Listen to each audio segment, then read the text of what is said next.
Well, what is it that you feel when you feel I? I'll tell you. What do you do when somebody says, pay attention? What is the difference between looking at something and taking a hard look at it? Or between hearing something and listening intently? What's the difference? What's the difference between waiting while something goes on and enduring it? Why? The difference is this, that when you pay attention, instead of just looking, you screw up your face, you frown and stare. That is a muscular activity around here. When you will, you grit your teeth or clench your fists. When you endure or control yourself, you pull yourself together physically, and therefore you get uptight. You hold your breath. You do all kinds of muscular things to control the functioning of your nervous system. And none of them have the slightest effect on the proper operation of the nervous system. If you stare at things, you will rather fuzz the image than see them clearly. If you listen intently by concentrating on muscles round the ears, you will be so much attending to muscles here that you won't hear things properly. And you may get singing in the ears. If you tighten up with your body to pull yourself together, all you do is constrict yourself. I remember in school, I sat next to a boy who had great difficulty in learning to read. And what they always say to children is, try. If you can't do something, you must try. So the boy tries. And what did he do? When he's trying to get out words, he grunts and groans as if he were lifting weights. And the teacher's impressed. The boy's really trying, gives him B for effort. All he's doing has nothing to do with it. Now, we all make this muscular straining with the thought that it's achieving psychological results, the sort of psychological results it's intended to achieve. Now, all this amounts to is it's like you're taking off in a jet plane. You've got a mile down the runway and the thing isn't up in the air yet, and you get nervous. So you start pulling at your seatbelt. That's what it is. Now, that is a chronic feeling. We have it in us all the time, and it corresponds to the word I. That's what you feel when you say I. You feel that chronic tension, because when an organ is working properly, you don't feel it. If you see your eye, you've got cataract. If you hear your ears, you've got singing in your ears, getting in the way of hearing. When you are fully functioning, you are unaware of the organ. When you're thinking clearly, your brain isn't getting in your way.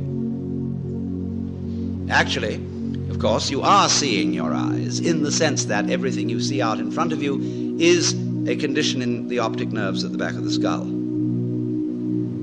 That's where you're aware of all this. But you're not aware of the eye as the eye. I'm talking about the optical eye. So when we are aware of the ego eye, we are aware of this chronic tension inside ourselves. And that's not us. It's a futile tension. So when we get the illusion, the image of ourselves, married to a futile tension, you've got an illusion married to a futility. And then you wonder why I can't do anything.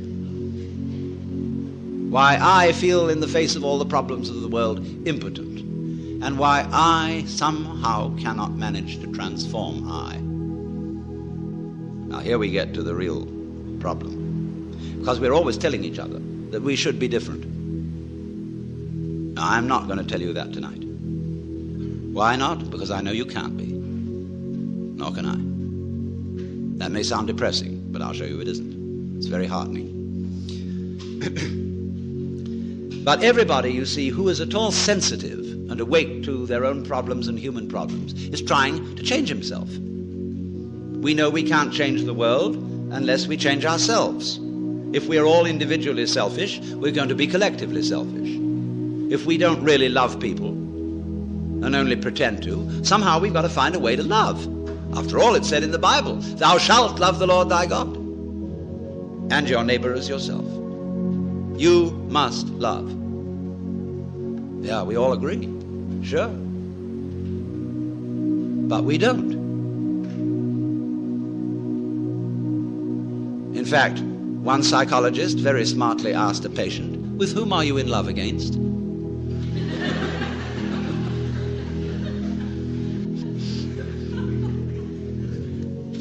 And this particularly becomes appalling when we enter into the realm of higher things, by which I mean spiritual development. Everybody these days is interested in spiritual development. And wisely, because we want to change our consciousness. Many people are well aware that this egocentric consciousness is a hallucination, and that they presume it's the function of religion to change it, because that's what the Zen Buddhists and yogis and all these people in the Orient are doing. They're changing their state of consciousness to get something called satori, or mystical experience, or nirvana, or moksha, or what have you. And everybody around here is really enthused about that, because you don't get that in church. I mean, there have been Christian mystics, but the church has been very quiet about them.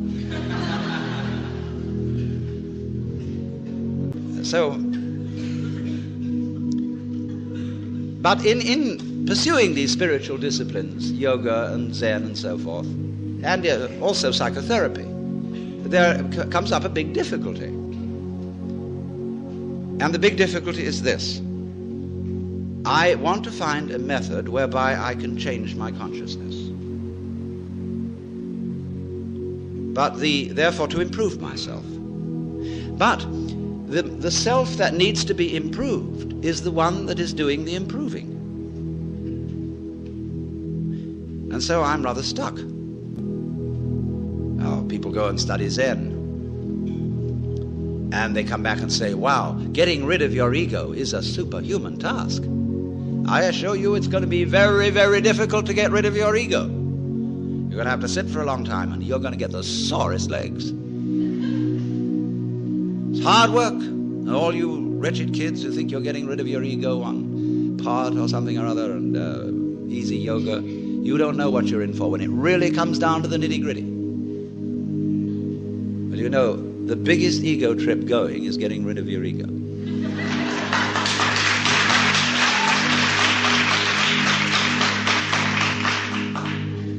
And the joke of it all is your ego doesn't exist. There's nothing to get rid of.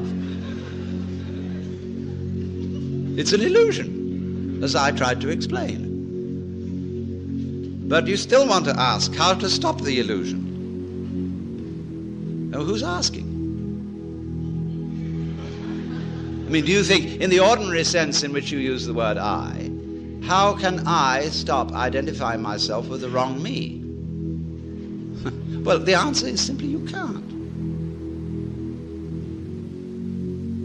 Now, the Christians put this in their way when they say that mystical experience is a gift of divine grace. Man, as such, cannot achieve this experience. It is a gift of God, and if God doesn't give it to you, there's no way of getting it. Now, that is solidly true. There's a Zen poem which puts it like this, talking about it means the mystical experience, satori, the realization that you are the eternal energy of the universe, like Jesus did. It says like this: you cannot catch hold of it, nor can you get rid of it. In not being able to get it, you get it.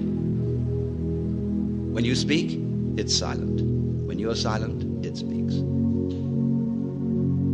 Now, in not being able to get it, you get it. Because this whole feeling, what Krishnamurti is trying to explain to people, for example, when he says, why do you ask for a method? There is no method. All methods are simply gimmicks for strengthening your ego. So how do we not do that? He says, you're still asking for a method. There is no method. If you really understand what your I is, you will see there is no method. This is so sad.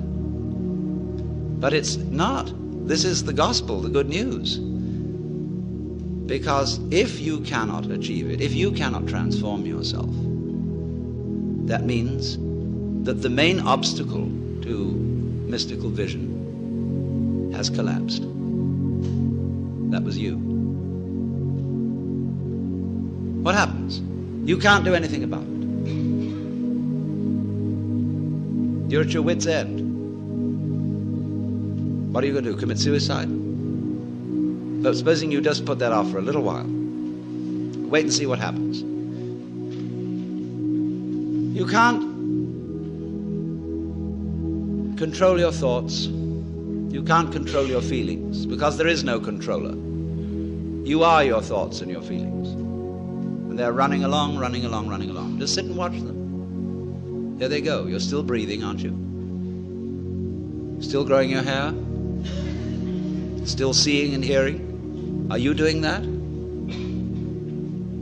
I mean, is breathing something that you do? Do you see? I mean, do you organize the operations of your eyes? Know exactly how to work those rods and cones in the retina? Do you do that? It's a happening. It happens. So you can feel all this happening. Your breathing is happening. Your thinking is happening. Your feeling is happening. Your hearing, your seeing. The clouds are happening across the sky. The sky is happening blue. The sun is happening shining. There it is, all this happening. And may I introduce you? This is yourself. This begins to be a vision of who you really are. And that's the way you function. You function by happening, that is to say, by spontaneous occurrence. And this is not a state of affairs that you should realize. I cannot possibly preach it to you, because the minute you start thinking, I should understand that, this is this stupid notion again of I should bring it about, when there is no you to bring it about. See, that's why I'm not preaching. You can only preach to egos. All I can do is to talk about what is. It amuses me to talk about what is because it's wonderful. I love it, and therefore I like to talk. If I get paid for it, then I make my living. And sensible people get paid for doing what they enjoy doing. So this is not you see, this is the whole approach here, is not to convert you, not to make you over, not to improve you, but for you to discover that if you really knew the way you are, things would be sane. But you see, you can't do that. You can't make that discovery because you're in your own way. So long as you think, I'm I. So long as that hallucination blocks it. And the hallucination disappears only in the realization of its own futility. When at last you see you can't do it. You cannot make yourself over. You cannot really control your own mind. See, when we try to control the mind, a lot of yoga teachers try to get you to control your own mind, mainly to prove to you that you can't do it. There's nothing, a fool who persists in his folly will become wise. So what they do is they speed up the folly. And so you get concentrating. And you can have a certain amount of superficial and initial success by a process commonly called self-hypnosis. And you can think you're making progress. And a good teacher will let you go along that way for a while until he really throws you with one.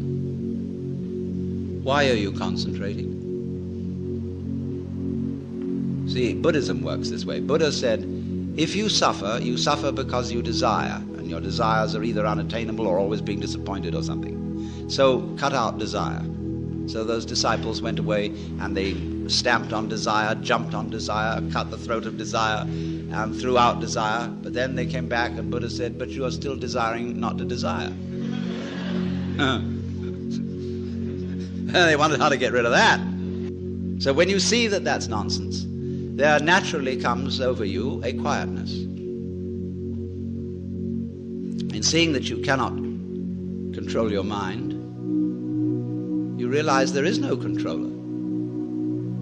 What you took to be the thinker of thoughts is just one of the thoughts. What you took to be the feeler of the feelings, which was that chronic muscular strain, is just one of the feelings.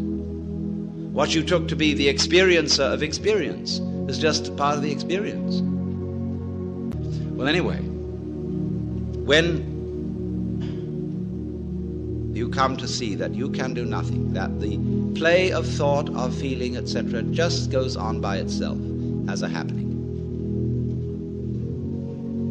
then you are in a state which we will call meditation.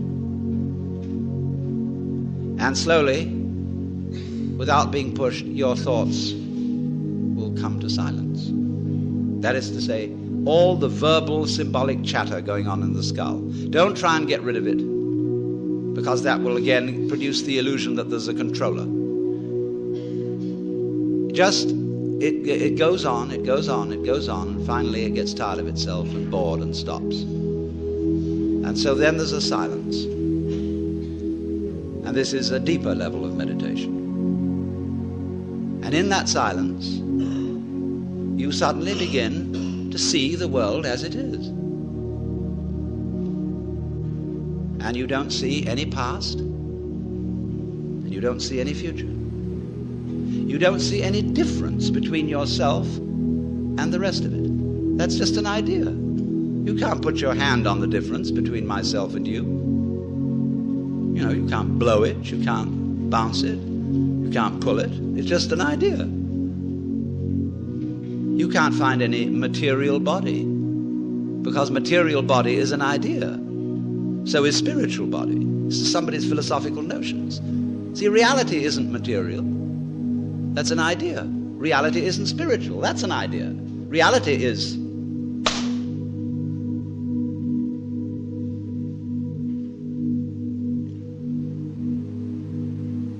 So we find, if I've got to put it back into words, that we live in an eternal now. You've got all the time in the world, because you've got all the time there is, which is now. And you are this universe. And you feel this strange feeling when ideas don't define the differences. You feel that other people's doings are your doings. And that makes it very difficult to blame other people. This is therefore to say that the transformation of human consciousness through meditation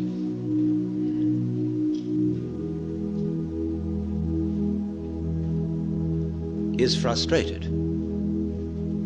So long as we think of it in terms of something that I myself can bring about by some kind of wangle, by some sort of gimmick. Because you see, that leads to endless games of spiritual one-upmanship and of guru competitions, of my guru is more effective than your guru, my yogas are faster than your yoga, I'm more aware of myself than you are, I'm humbler than you are, I'm sorrier for my sins than you are, I love you more than you love me.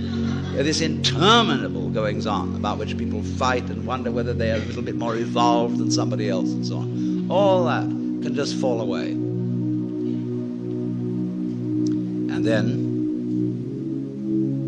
we get this strange feeling that we have never had, you see, in our lives, except occasionally by accident. Some people get a glimpse that we are no longer this poor little stranger and afraid in a world it never made. So, cheer up. You can't blame anyone else for the kind of world you're in. And if you know, you see that I, in the sense of the person, the front, the ego, it really doesn't exist, then it won't go to your head too badly if you wake up and discover that you're God.